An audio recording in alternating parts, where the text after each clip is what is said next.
Hey, this is Matt once again. Welcome back to the video. This is another paid request. This time for Bronson. Thank you so much for that. I appreciate it. For those interested in requesting any type of videos, you just send it either directly to my PayPal, usually the best bet, or join my Patreon. Both links are down below in the info box. And he wanted me to rank the Johnny Depp slash Tim Burton collaborations because they collaborated about 8 times. So he wanted to know which I thought was the best, which I thought was the weakest, and more so. Now, first off, my favorite of their collaborations would have to be Ed Wood. Maybe because I like the story, like the behind the director, where a guy who thought he was making these great movies, but then he was making some of the worst movies ever, and the way the movie details how Ed Wood became really good friends with Bela Lugosi, wonderfully played by Martin Landau, who knocked out of the park. Nice black and white photography, seeing how those films were made and how cheaply they were made, having people like Bill Murray and such in the mix. I thought it was kind of a bit of a love letter of those guys that tried so hard to make a movie, even if they didn't quite succeed. A bit of that gun ho spirit, even though it's in the hands of someone who is pretty inept at their job. It was rather funny at times. And I said in particular my favorite bits are the stuff between Ed Wood and Bela Lugosi. And I thought Johnny Depp did a good job playing that role, same with Martin Landau like I mentioned, and that one really was appealing to me, Ed Wood. So a close second would be Sleepy Hollow. I like that. Pretty much Johnny Depp was I was going to say kind of like Sherlock Holmes,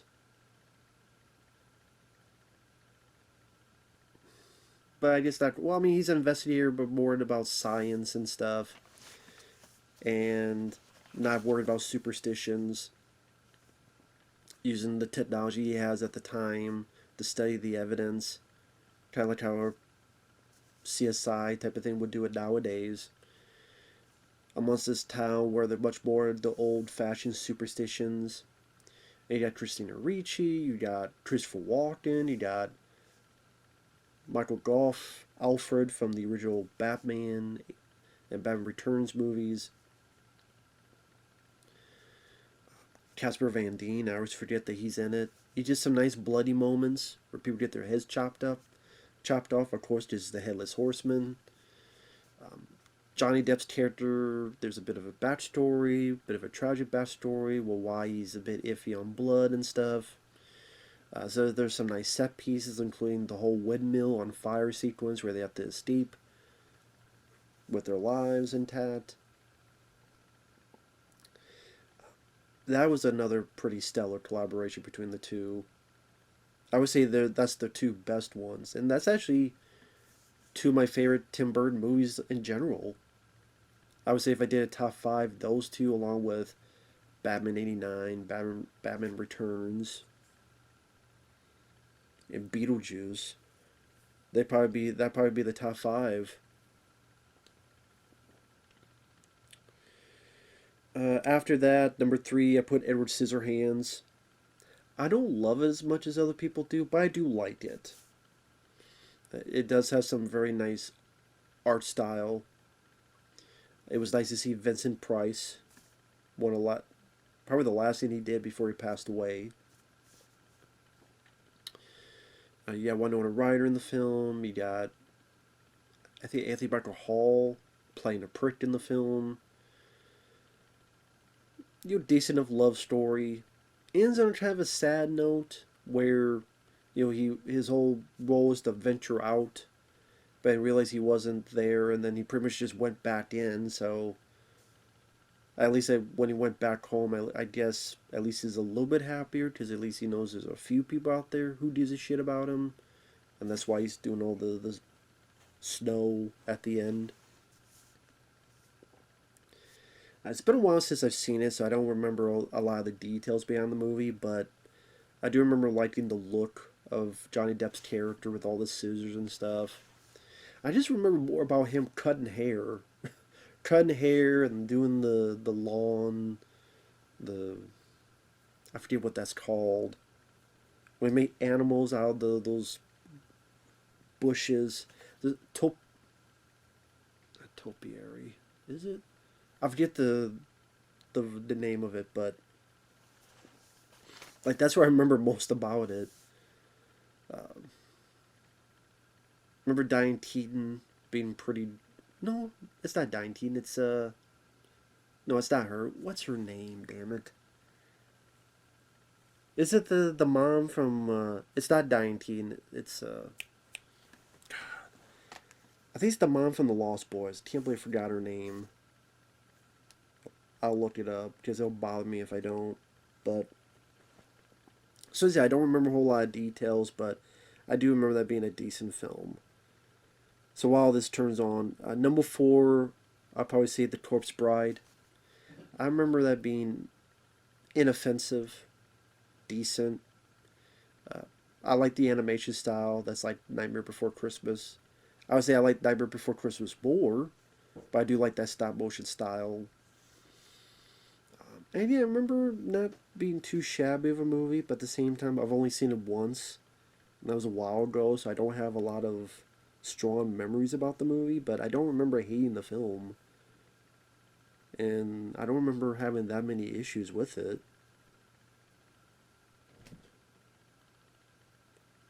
Edward Scissorhands.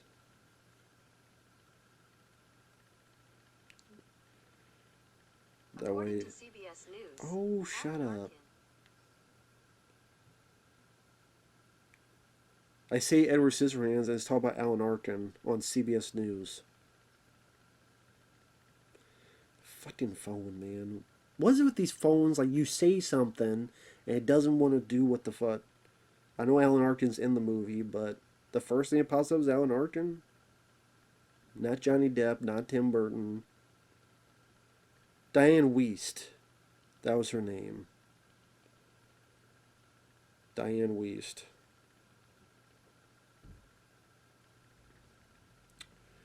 Yeah, she was in The Lost Boys, The Birdcage, one other movies. Alright. So yeah, number four, I put The Corpse Bride. Number five, I put Charlie and the Chocolate Factory. There are stuff I don't mind about the film and the set design of the Chocolate Factory, but it definitely pales in comparison to Willy Wonka because Johnny Depp, he's playing a much more obviously weird character with the way he talks and the way he acts, and he's like trying to be Michael Jackson, but he's trying to be something else. And hey, how's it going, kids? How's it going, boys and girls? My name is Willy Wonka. And like I said, I appreciate some of the special effects and some of like they said the Tim Burton type of art design style of the sets, the dressings. But Gene Wilder, I think, portrayed Willy Wonka so much better, where he was like a normal guy, but at the same time, you didn't know how crazy he was. Like when they're going through the tunnel and he just spazzes out. So it makes him even more of an interesting character, more mysterious of what's up with this guy. But the rest of it, he's so natural that you can see why people find this guy appealing to want to do business with him. Well, this guy, it's like I get that he's antisocial, he doesn't want to talk with people, but I'd be like, I wouldn't want to trust him with kids because I think he'd be fucking kids in the ass. To be honest with this fucking thing, this guy. And also the songs, I don't really care for the update of the songs. I thought the songs were much more memorable, and I like the beat to the songs a lot more in the original. It's like here they tried to do an upbeat with all these different variety of songs, and it felt more cringeworthy than anything. Like, hey, we're doing this just to update it, but Newer doesn't mean better.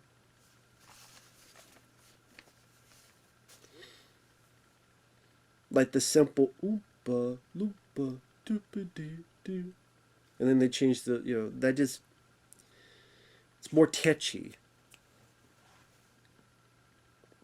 It's like here comes the chorus, here's the song, then you leave, and so forth.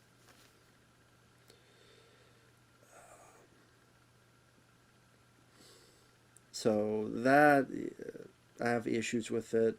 And now we're getting to the ones I'm not big on, collaboration wise. Number 6, Sweeney Todd.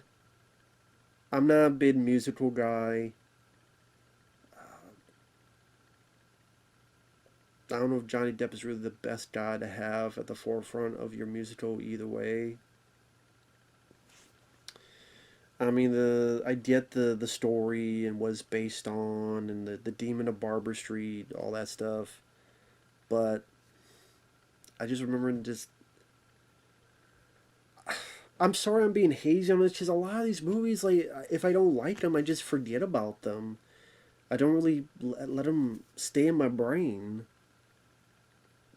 Just remember not being a big fan of Sweeney Todd and going, okay, it felt a bit long, and I don't really give a shit about the songs, and there's Helena Bonham Carter again. Isn't she Tim Burton's wife? At least, I think she used to be. I don't know if she still is. So it's like, oh, here's her being in another goddamn movie. Number 7, I put Alice in Wonderland. That, even much more CGI overload, CGI orgasms, CGI everywhere. That just wasn't that appealing visually to me. And Johnny Depp was really irritating as the Mad Hatter. Especially his stupid dance of the photo whacking. The girl that played Alice, I didn't really give a shit about. Okay, here's the queen, and she got to rest her feet on a pig because she says so. I'm like, I don't give a fuck. I get the idea of someone saying, Alice in Wonderland, why not Tim Burton? I get that idea of combining those two, but I think they gave him a lot of money. He just went buck wild with the CG and all that, and maybe some of the designs are interesting, to be fair, but I don't know. It's one of those things I'm kind of. I don't think Johnny Depp needed to be in that film. Of course, because it's Johnny Depp, so a lot more is on that character compared to the original story. And then it wants to be like this battle movie, this war between the two, and I don't know, it wants to be Chronicles, like the Chronicles of Narnia and that shit. I'm like, okay, at least you're not trying to be just a carbon copy of the story. I get that, but just wasn't that interesting to me. And number 8 is Dark Shadows. Very unfunny, very annoying.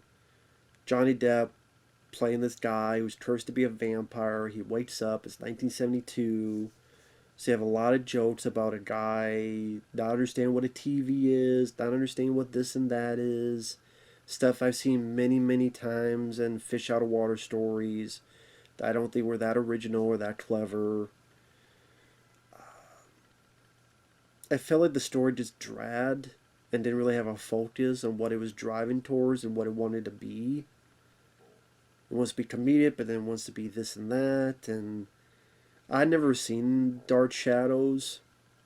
I've heard that it's a soap opera, but with a guy who's is a vampire. And is that as comedic as the movie was? Which, okay. Okay, you have some nice tunes from the 70s. And this is when it's like getting tiresome of, Tim Burton, can you cast someone other than Johnny Depp? And Johnny Depp, can you do stuff other than play these weird, wacky characters? Can you like play a normal guy? Kind of like what you did in Nick of Time. It's not the best movie, but it was like, okay. It's like he got in a habit where he had to play just a weird guy each and every time. It's a weird, eccentric character in some way, shape, or form.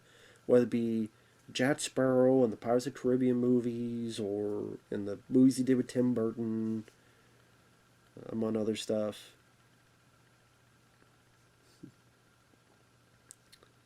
And this is kind of where people just got tired of it. I don't think Dark Shadows did that well at all. It's like, can we be done with this? You done? You okay now? So yeah, Ed Wood and Sleepy Hollow are my favorites. Then Edward Scissorhands, Corpse Bride, Charlie in the Chocolate Factory were getting to the shit. Sweeney Todd, just the whole musical motif just wasn't that intriguing to me. Alice in Wonderland was a overload of CGI, photo whacking shit. And Dark Shadows, don't know about the source material, don't know jack about the source material. It was a vampire fish out of water in the 70s where it was about business tactics and business takeovers and whatever the fuck. I'm like, okay. Didn't really find it that interesting, but that's just me. With that said, thanks for watching. We'll see you guys later. Bye-bye.